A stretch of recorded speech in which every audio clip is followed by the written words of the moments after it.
The October moon hung swollen and crimson over Boston's Fairmont estate, casting shadows that moved wrong, too fluid, too purposeful, across the cobblestone courtyard. Amelina Korableva steadied the silver tray against her hip, her fingers brushing the antique serving platter that had been in the Fairmont family for 200 years. Or so the agency had told her when they'd hired her for tonight's event. At 26, working 3 catering jobs to afford her cramped studio in Allston and sending what little remained to her younger sister Nadia back in St. Petersburg, Amelina had served her share of Boston's elite. But the annual Samhain masquerade was different. The invitation had specified formal attire and masks. What it hadn't mentioned was the way the air itself seemed to thicken as evening deepened into night, or how the champagne in the crystal flutes shimmered with an almost crimson iridescence that caught the candlelight in ways that made her stomach turn. The guests moved through the ballroom with a grace that defied natural human motion, each gesture too precise, each laugh too melodic, each smile revealing teeth that seemed just slightly too sharp when the light hit them correctly. "More wine, dear." An older woman with perfectly coiffed silver hair and a Venetian mask encrusted with genuine sapphires beckoned Amelina closer. Her accent was old Boston money, but her eyes, visible through the mask's cutouts, reflected the candlelight like a cat's. "The vintage from the reserves, if you would." Amelina nodded, Russian politeness ingrained from childhood keeping her expression neutral even as her pulse quickened. She navigated through clusters of guests discussing subjects that made no sense. Centuries-old property disputes, bloodline purity, something called the Covenant of 1723. Their conversations died when she approached, resuming only after she'd moved beyond earshot. It was as if she were a ghost among them, visible but somehow not quite real. The ballroom itself was a masterpiece of Gothic revival architecture. Vaulted ceilings painted with Renaissance frescoes, chandeliers dripping with crystals that predated electricity, and floor-to-ceiling windows draped in burgundy velvet that looked black in the candlelight. Everything about the Fairmont estate whispered of old money and older secrets. Amelina had researched the family briefly after accepting the job. Descended from some of Boston's first settlers, patrons of the arts, philanthropists with their names on hospital wings and university buildings. Respectable. Established. Normal. But nothing about tonight felt normal. She was refilling glasses at a corner table when she heard them. 2 men standing near the terrace doors, speaking in voices pitched just low enough that human ears shouldn't have been able to distinguish words. But Amelina's grandmother had always said the Koroblev women had sharp hearing, a blessing and a curse inherited through the maternal line.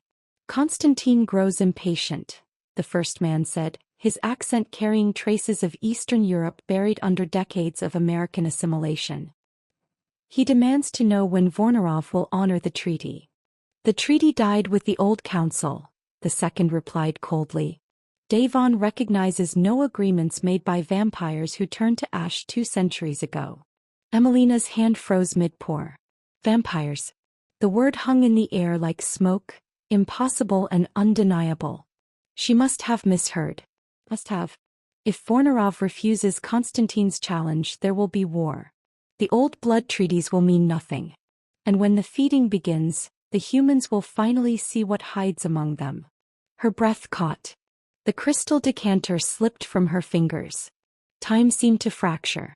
The decanter tumbled in slow motion, crimson liquid arcing through candlelight like blood. It struck the marble floor with a sound like a gunshot, crystal exploding into 1,000 glittering shards that spread across white marble like a starburst. Every conversation in the ballroom ceased instantly. Every masked face turned toward her.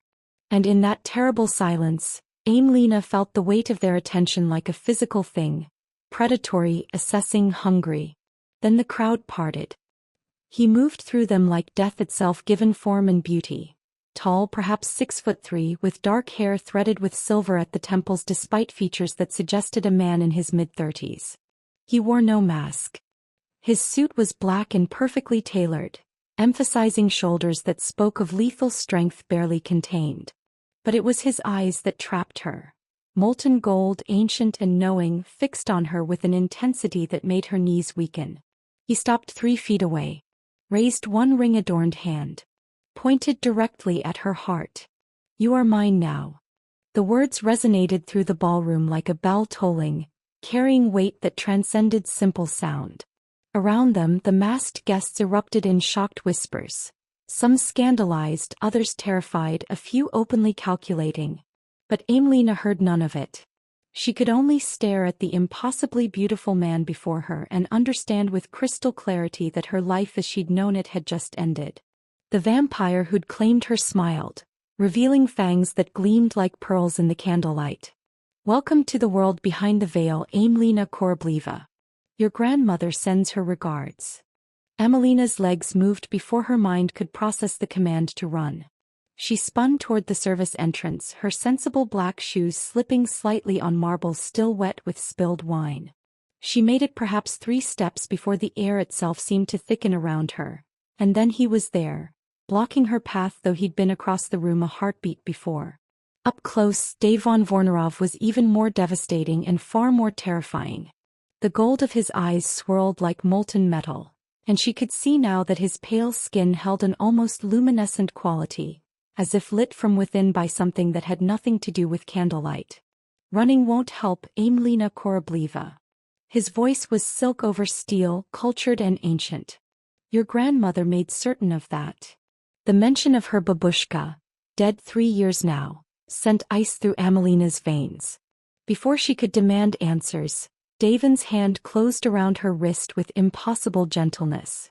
His skin was cool, not quite cold, but definitely not the warmth of human flesh. "Come.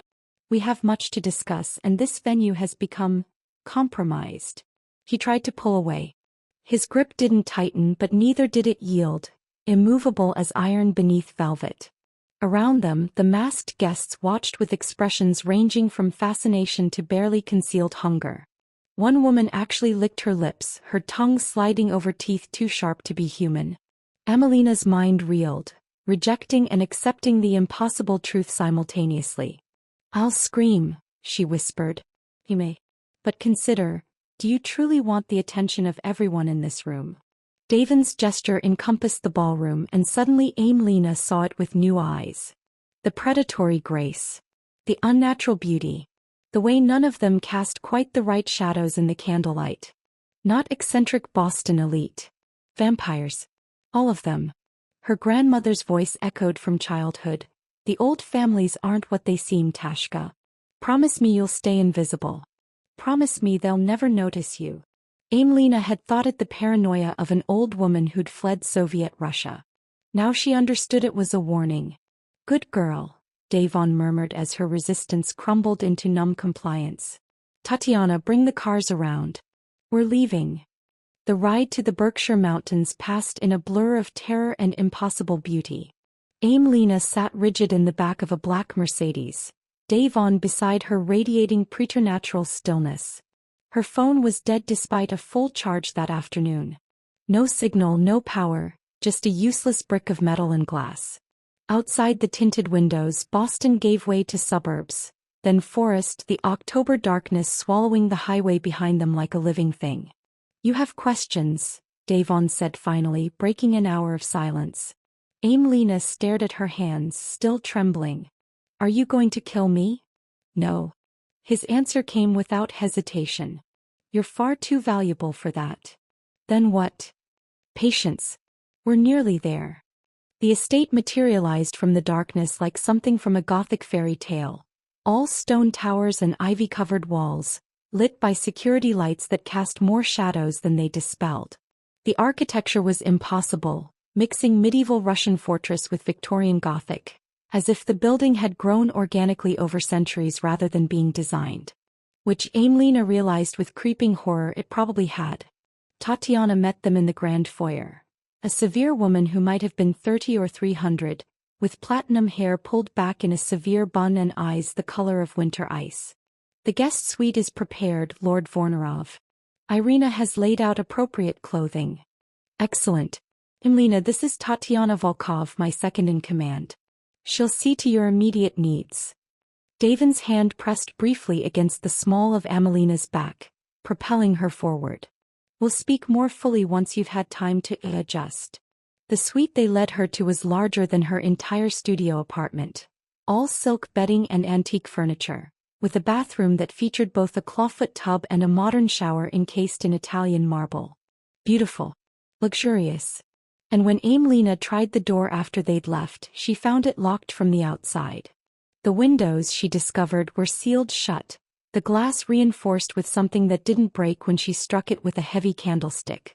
She sank onto the bed, the cross her grandmother had given her clutched in shaking hands, and finally allowed herself to weep. Outside, the October moon painted the Berkshire wilderness in shades of silver and blood, and somewhere in the depths of the impossible estate, ancient things stirred and whispered her name. Amelina woke to weak November sunlight filtering through curtains she didn't remember closing. A silver tray sat on the nightstand, fresh pastries, fruit, coffee in a porcelain pot that probably cost more than her monthly rent. Her stomach growled despite everything, but she left it untouched. Accepting food felt like accepting her captivity. The door opened without warning. Tatiana entered with the bearing of a general inspecting troops, her ice-blue eyes cataloging Amelina's rumpled clothes and tear-stained face with clinical detachment. "You'll eat. Lord Vornerov insists his property be maintained in optimal condition." "I'm not property." Amelina's voice came out hoarse from crying. "Your grandmother's contract says otherwise." Tatiana lifted a leather-bound document from beneath her arm, laying it on the bed like evidence at trial. Blood debt signed in 1997, witnessed by the Eastern Coven Council. Yekaterina Koroblev promised her firstborn daughter's firstborn daughter in exchange for safe passage to America. You are the fulfillment of that debt. Amelina stared at the spidery Russian script, her grandmother's signature unmistakable at the bottom. This is insane. People can't be collateral. Human law and vampire law diverged centuries ago. Here blood contracts are absolute. Breaking one means death for all parties involved. Tatiana's expression softened almost imperceptibly. "I knew your grandmother. She made her choice understanding the price. Now you must live with it." The forced tour of the estate revealed wonders and horrors in equal measure. The library housed books that predated the printing press, illuminated manuscripts worth fortunes, grimoires bound in materials Amelina couldn't identify and didn't want to. The conservatory bloomed with night-flowering plants that released narcotic perfumes, their petals the color of old blood. But it was the blood hall that made her stomach turn. A chamber decorated like a Victorian drawing room where elegantly dressed vampires fed from humans who wore expressions of drugged ecstasy. "The bond creates euphoria," Tatiana explained as they watched a dark-haired vampire feed from a young man's wrist, both of them shuddering with pleasure. "Most servants come to crave it more than any narcotic. The psychological dependency is profound." That night, Amelina dreamed of Daevon, his hands on her skin, his mouth against her throat, pleasure and terror spiraling together until she woke gasping his name into the darkness. The pull had begun. She could feel him somewhere in the house, a magnetic awareness that made her pulse race and her skin flush with heat. When he drew closer, her entire body sang with anticipation. When he moved away, a hollow ache settled in her chest. "It will get worse," Tatiana said the next morning, finding Amelina feverish and trembling. "The incomplete bond creates the pull. Fight it too long and it will drive you both mad. I've seen it happen. It's not pleasant." Daevon summoned her to the library that afternoon. He sat in a leather chair that might have served medieval Russian nobility, dressed in a black shirt that emphasized the pallor of his skin and the inhuman gold of his eyes. "Sit. We have much to discuss." The history lesson that followed rewrote everything Amelina thought she understood about the world. Vampire covens had ruled from shadows since before recorded history. The resonance, her bloodline's curse, had shaped empires, created dynasties, sparked wars. "Constantine wants you because an army bonded through your blood would be invincible," Daevon said, his fingers steepled beneath his chin. "He could overthrow the council, expose our existence, remake the world order. You are the most dangerous weapon neither of us can afford to lose." "I'm not a weapon." "No. You're far more valuable than that." His smile was terrible in its beauty. I was turned in 1176 Amelina, a medieval Russian nobleman who chose immortality over the grave. I've outlived empires, religions, entire civilizations. I'll outlive your resistance too. But it was Irina who truly unraveled Amelina's certainty. The elderly blood servant invited her to tea in a sunlit sitting room, her weathered hands steady as she poured. Your grandmother spoke of you often. She hoped you'd never know this world. I'm sorry her hopes were in vain. The truth emerged in fragments. Yekaterina, born into a blood servant family, assigned to Daevon's household at 19, falling in love over years of proximity and impossible kindness. He was different with her. Gentler. Almost human. The pregnancy that should have been impossible. The terror that he'd never let their child go free. The desperate flight during a Moscow supply run, disappearing into America's vastness. She loved him until her dying day, Irina whispered. But she loved her freedom more. The journal confirmed everything. A leather-bound diary filled with Yekaterina's elegant Russian script. Amelina read through tears, watching her grandmother's fear transform into reluctant affection, then helpless love, then desperate terror for her unborn child. The final entry shattered her. I run not because I don't love him but because I love our daughter more. Forgive me, Daevon. Forgive me, my child. This is the only way. The attack came at 2 a.m. Alarms shrieking, glass shattering, gunfire and screams echoing through impossible architecture. Tatiana dragged Amelina to a reinforced panic room where security monitors showed nightmare made real. Constantine's forces breaching the perimeter with military precision, vampires moving with supernatural speed and lethal grace. And Daevon at the center of it all, fighting like a demon, taking wounds that should have been fatal, refusing to fall. When Amelina found him afterward in his study, he looked ancient and exhausted, blood staining his torn shirt. A blade wound in his shoulder still sealing itself with unnatural slowness. They'll come again, he said without looking up. Constantine won't stop until he has you or I'm dead. Her hands moved without conscious thought, tearing fabric, cleaning blood, nursing instincts overriding fear. This close, the pull was overwhelming, her skin electric wherever they touched, her heart synchronizing with his slower rhythm.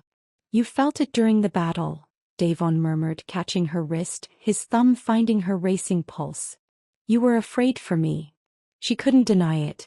I don't want people dying because of me. Then choose me, Amelina. Complete the bond. End this war. She pulled away though it cost her. Choosing a cage is still imprisonment. His smile was sad and ancient. What if I offered you something your grandmother never had? What if I offered you power? The chapel was older than America itself, brought stone by stone from medieval Russia and reconstructed in the Berkshire wilderness like a transplanted memory. Orthodox icons stared down from walls thick with incense and history as Amelina faced Daevon across an altar that had witnessed centuries of blood oaths. His proposition hung between them like a blade. The Vampire Council consists of 7 covens, each ruled by a lord or lady who survived long enough to claim the title, he explained, his voice echoing off ancient stone. The blood servant system is corrupt, yes. Brutal. But it's also legally protected, woven into our oldest laws. I cannot simply free you. The council would see it as weakness, challenge my authority, and Constantine would have the excuse he needs to move against us. Amelina's hands clenched at her sides. So I remain property. No. You become something far more dangerous. Daevon moved closer and the pull sang between them like a plucked string. Complete the bond. Become my consort with full legal rights. You'd have voice in coven decisions, protection under our oldest laws, authority that even council lords would have to respect. You wouldn't be property, Amelina. You'd be partner. Lady of the Eastern Coven. And the price. His pause told her everything. You'd need to bear my heir. To seal the arrangement politically, to prove to the council that our bond serves the coven's future. Rage ignited in her chest. You're still trying to own me. Just with better terms. I'm trying to give you what Yekaterina wanted for you. Choice and power. His golden eyes held something that might have been pain. Your grandmother ran because she had no alternative. I'm offering you one. Amelina turned away, staring at icons that had watched empires fall. I need to think. The 2 weeks that followed were a cold war fought in silence and stubbornness. Amelina refused Daevon's offer, refused to feed him, refused everything except the sweet that had become her cage. And Daevon, true to some code she didn't understand, honored her refusal even as it destroyed him. She watched him deteriorate, skin growing paler, movements losing their supernatural grace, the gold of his eyes dimming to tarnished brass. Other vampires noticed. Whispers followed him through corridors. Lord Vornarov is weak. The resonance girl is killing him. Tatiana finally cornered her in the library, fury radiating from her like heat. Your stubbornness will get us all killed. If Daevon falls, Constantine takes this coven. Every human here dies. Every reform attempt ends. Everything your grandmother fled to protect will be ashes. Then let Daevon release me from the contract. He can't. Tatiana's voice turned cold as Siberian winter. Blood contracts require both parties to break. Your grandmother's signature binds you across death itself. The only way out is your death or contract fulfillment. Choose. That night, Amelina buried herself in vampire law, reading by lamplight until her eyes burned. And there, in a precedent from 1643, she found it. Consorts may negotiate terms before bonding. All agreements, once witnessed, become as binding as the blood contract itself. She called the formal negotiation for the following evening, with Tatiana and 3 coven elders as witnesses. Daevon sat across from her in the council chamber, looking ancient and exhausted, but his eyes sharpened as she laid out her demands. All blood servants in the Eastern Coven will be given choice to leave with generous severance. New servants must sign witnessed contracts with fair terms. I retain all rights to my sister's safety and freedom. She will never be bound or threatened. I get equal voice in all coven decisions, not as courtesy but as law. And if I bear your child, that child must be allowed to choose human or vampire life at maturity. No bondage. No predestination. The silence stretched like a held breath.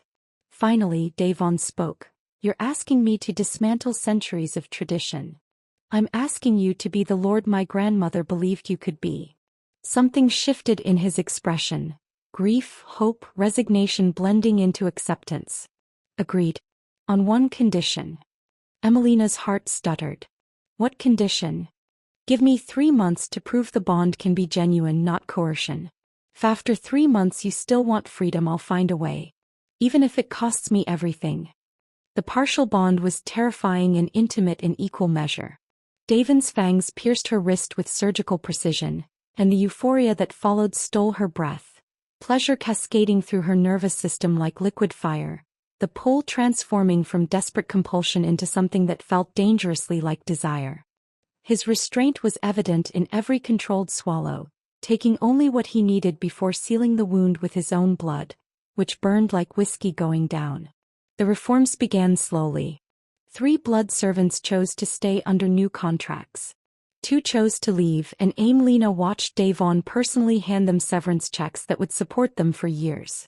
Other coven members muttered about weakness, but Daevon silenced them with quiet authority. Loyalty earned is more valuable than loyalty compelled. Then her phone rang. It shouldn't have been possible. The device had been dead for weeks. But Constantine's voice poured through like poisoned honey, sophisticated and dangerous. Daevon hasn't told you everything, dear girl. We share the same sire. We were turned within decades of each other, closer than brothers once. I loved a human woman, blood bonded her completely. She died of old age while I remained immortal, and the grief broke something inside me that will never heal. Emelina's hand tightened on the phone. Why are you telling me this? Because Daevon condemned me for loving her. Called it weakness, called me fool for binding myself to mortality. Now he does the same, and I wonder, does he love you or does he simply crave what he denied me? What do you want? Come to me. I'll break your bond, free you completely. All I ask is 1 vial of your blood. To remember what genuine connection felt like. And if I refuse? His pause was deliberate, calculated. Then I take your sister. She's in St. Petersburg, yes? 23 years old, studying literature at the State University? So fragile. So breakable. 2 days, Amelina. Come willingly or Nadia pays the price. The line went dead. Daevon found her shaking in the hallway and the truth spilled out between them. Constantine's call, the threat, the impossible choice. His face went carefully blank as she spoke, ancient and terrible. He's right about our history, Daevon admitted finally. I did condemn his love. I was young, arrogant, believed immortals shouldn't chain themselves to mortals. Then I met your grandmother and understood too late what I'd dismissed. His hands clenched. Yekaterina's escape broke me the way his consort's death broke him. I've spent 27 years becoming worthy of a second chance. He spent 200 becoming monstrous. Can we get Nadia out? I'll send my best vampires to St. Petersburg immediately. It won't be enough. Amelina met his eyes, seeing her own fear reflected there. Constantine will see them coming. He's planned for this. I have to go to him willingly. It's the only way to keep Nadia safe. No. The word was absolute. I won't trade you for your sister. I'll burn Providence to the ground first. And Nadia dies in the crossfire. Emelina's voice broke. This is my choice, Daevon. Finally, one that's actually mine. Let me make it. The plan was madness, but Amelina had learned that sanity was a luxury she could no longer afford. She would go to Constantine, pretend to accept his offer, and pray that her developing resonance abilities could mask her true intentions long enough for Daevon's forces to strike.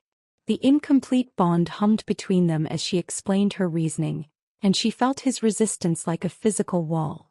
I won't trade you for your sister, Daevon said, his voice carrying 8 centuries of absolute authority. I'll burn Providence to the ground first. And Nadia dies in the crossfire. Amelina met his golden eyes without flinching. This is the only way. She convinced him finally by leveraging the very bond he'd forged. You'll feel if I'm in danger. The pull works both ways now. You'll know when to attack. His reluctant agreement came with modifications. Tatiana and 3 elite vampires would infiltrate Constantine's stronghold first. Amelina would wear a tracker made of blessed silver that vampires couldn't sense. And at the first sign of true danger, they'd launch a full assault. The night before her departure, Daevon found her in the conservatory where night-blooming flowers released their narcotic perfume. If this goes wrong, she started, but he silenced her with a kiss that tasted of centuries and promises, the first they'd shared. When he pulled back, his eyes were molten gold. It won't. Because you're stronger than either of us knew. The car Constantine sent was a black Lincoln with tinted windows, driven by a hollow-eyed man who moved with the jerky precision of someone under compulsion. The 2-hour drive to Providence felt like descending into hell 1 mile marker at a time. Amelina rehearsed Daevon's instructions, touched the blessed silver tracker hidden beneath her clothes, and tried not to think about all the ways this could end in blood and ash. Constantine's stronghold occupied a historic mansion in College Hill, elegant federal architecture hiding a fortress within. He greeted her personally, and Amelina understood immediately why Daevon had called him monstrous. Where Daevon was light and ancient authority, Constantine was dark charm concealing barely leashed cruelty. He'd been turned younger, perhaps 27, with features that might have graced Renaissance paintings before death refined them into something predatory. Welcome, Amelina Korobleva. His smile revealed fangs like pearls. I promised you freedom. Unlike Daevon, I keep my promises. He led her through corridors lined with vampires who watched with hungry eyes, to a throne room that made mockery of democracy. And there, imprisoned in luxury but unmistakably captive, sat Nadia, her little sister 23 and terrified, trying to maintain dignity while her world shattered around her. Let her go, Amelina said, her voice steadier than she felt. I'll give you what you want. Soon. First, a demonstration of good faith. Constantine gestured to 3 vampires standing at attention. Use your resonance. Bond them to me. Prove your blood works and your sister walks free. As Amelina approached the soldiers, her resonance flared to life, and she felt the deception like acid on her tongue. They were already bound, their loyalty chains leading directly to Constantine. This was never about freedom or love. It was about creating an army. You never intended to let either of us go. Constantine's mask dropped, revealing the monster beneath charm. Clever girl. Oh, you're far too valuable. I'll use your blood to bond an entire vampire army, attack the Eastern Coven, kill Daevon, and remake our world with me as its undisputed lord. And you'll be my most precious weapon. I'll die first. You won't. Because every time you refuse, I hurt your sister. His smile was terrible. Humans are so delightfully fragile. Chaos erupted as his vampires dragged Amelina toward the bonding chamber. But it was orchestrated chaos, Tatiana and her team emerging from shadows where they'd hidden for hours. The throne room became a battlefield painted in supernatural violence. Amelina broke free in the confusion, running toward where Nadia was held, finding her guarded by two vampires with ancient eyes and modern weapons. The incomplete bond gave her strength she shouldn't possess. She staked the first vampire through the heart with a broken chair leg, watching in horror as he crumbled to ash. The second nearly killed her before Tatiana appeared like an avenging angel, dispatching him with clinical efficiency. "Get your sister," Tatiana commanded. "Go. Now." They reached the ground floor as Daevon smashed through the main entrance with the force of a localized apocalypse. Amelina had seen him fight before, but this was different. Full vampire Lord Fury unleashed, cutting through Constantine's forces like death incarnate. This was the predator he'd been restraining around her, choosing gentleness when violence was his nature. Constantine and Daevon faced each other across corpses and ash, ancient vampires who'd once been brothers, now enemies separated by centuries of bitterness. "She'll never truly choose you," Constantine spat. "The bond compels her. Then I'll prove you wrong." As they fought, Amelina felt something breaking inside her, the resonance activating fully, no longer dormant but blazing like a star. She could sense every vampire in the building, feel their bonds and loyalties and fears like threads she could pluck. And she understood, her blood didn't just create bonds. She could influence existing ones, offering what Constantine had never given his soldiers: choice. Several vampires stopped fighting mid-strike, confusion blooming across their faces as free will returned like forgotten sunlight. Constantine noticed, breaking from Daevon to lunge toward her with supernatural speed. But Amelina didn't run. She stood firm and spoke. "I'm giving them what you never had. Choice." His blade thrust toward her heart, and something inside Amelina shattered and reformed in the space between heartbeats. Her grandmother's exposure to Daevon's blood during pregnancy had created dormant dhampir genetics, and extreme stress activated them now. Superhuman speed, impossible strength, senses that painted the world in colors humans couldn't perceive. She caught Constantine's blade with her bare hand, feeling it bite into flesh that healed even as it tore. Her eyes flashed gold. "Impossible," Constantine breathed. "You're human." "I was never fully human. My grandmother made sure of that." The fight was brutal and brief. Newly transformed dhampir against ancient vampire, inexperience versus skill. Constantine nearly won until Daevon recovered, and together they cornered him against walls that had witnessed too much death already. "I offer you mercy," Amelina said, meaning it. "Surrender. Find peace." Constantine's laugh was broken glass and grief. Peace died with her. 200 years ago.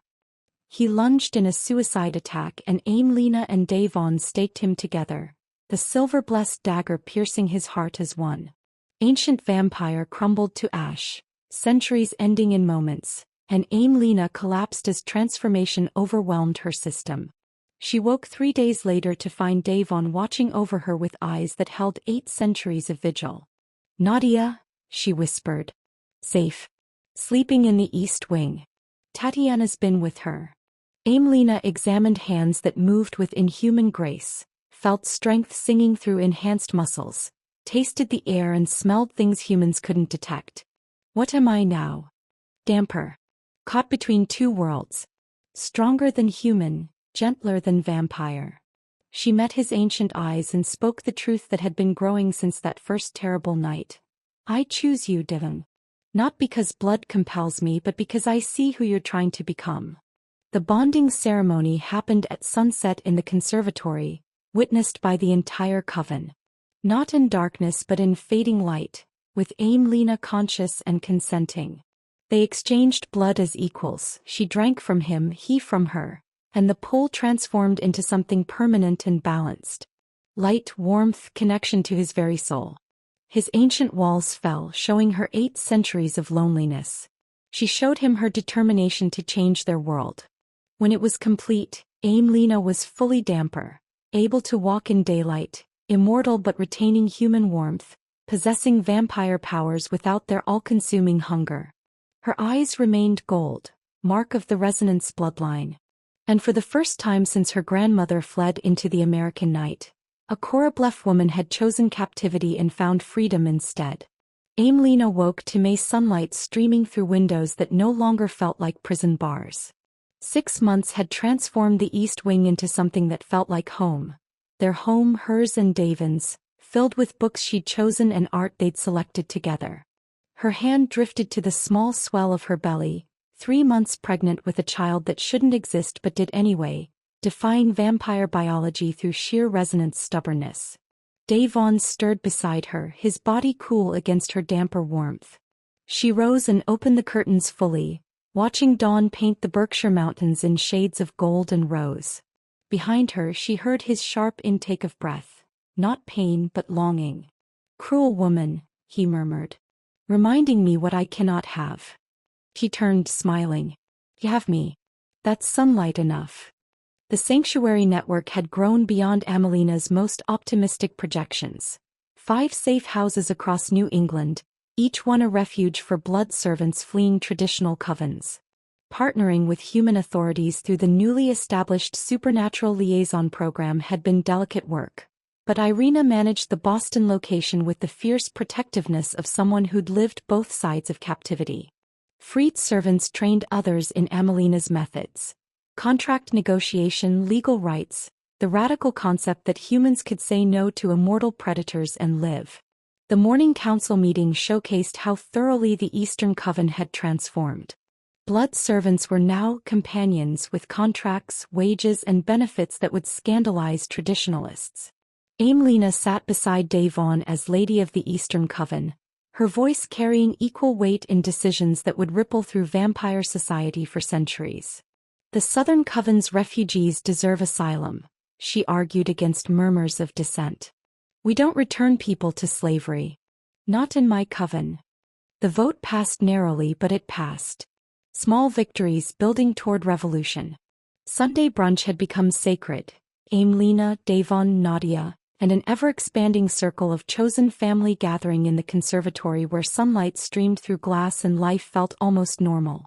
Nadia had adapted with remarkable resilience, attending Boston University remotely while dating Ivan, a dhampir who'd spent 3 centuries as a vampire hunter before choosing peace.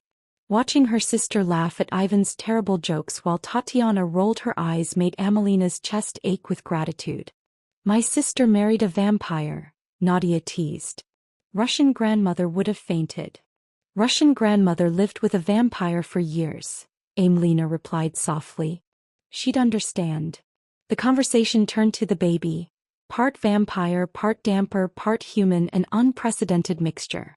"Whatever our daughter is," Daevon said, his hand covering Amelina's belly with protective tenderness, "she'll be perfect."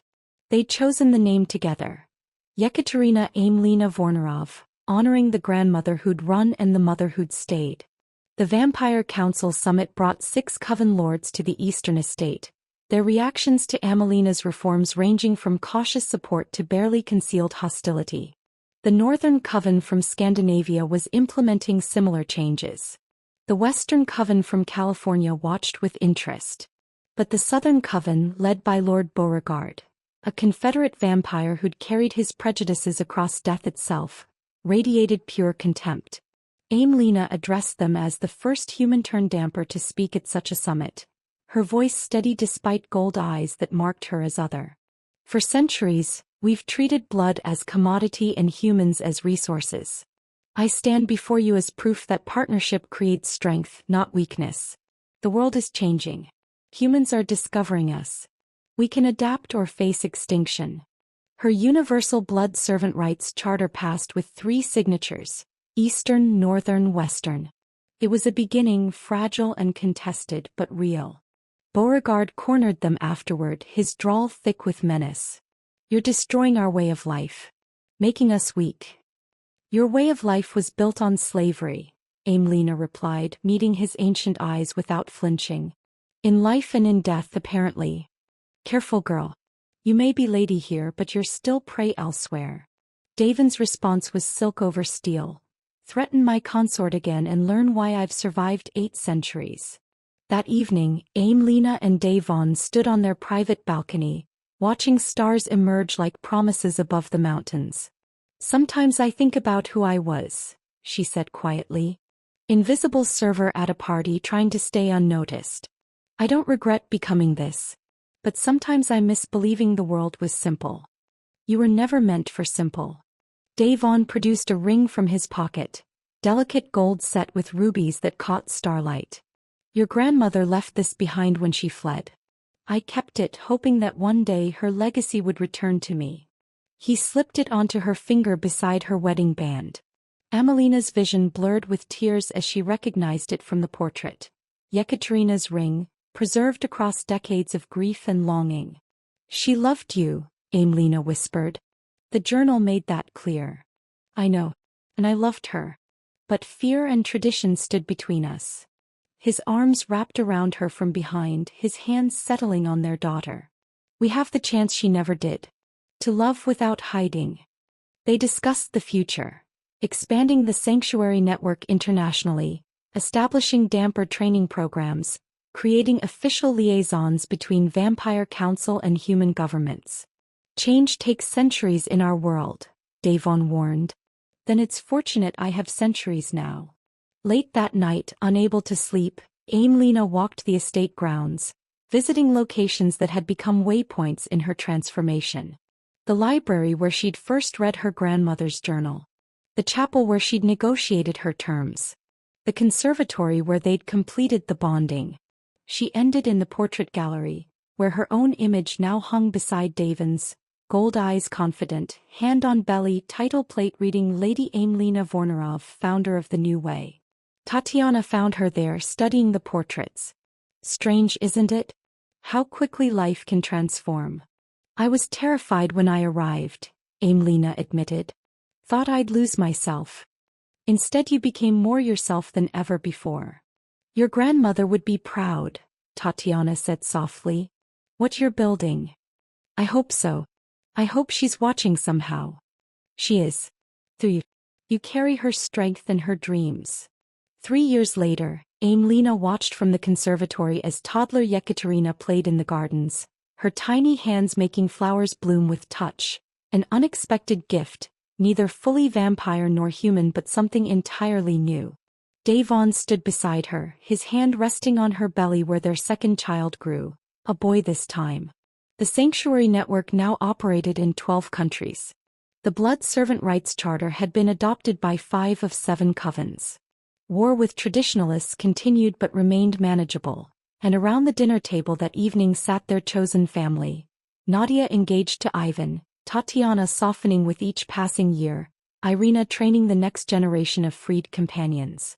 Amelina looked around the table at faces she loved, at the future they were building together and thought, my grandmother ran to give me freedom. I stayed to give freedom to everyone who comes after. That's the power of choice. That's the power of love. Outside, the Berkshire night embraced them, and somewhere in the darkness, ancient things watched and learned that even immortals could change.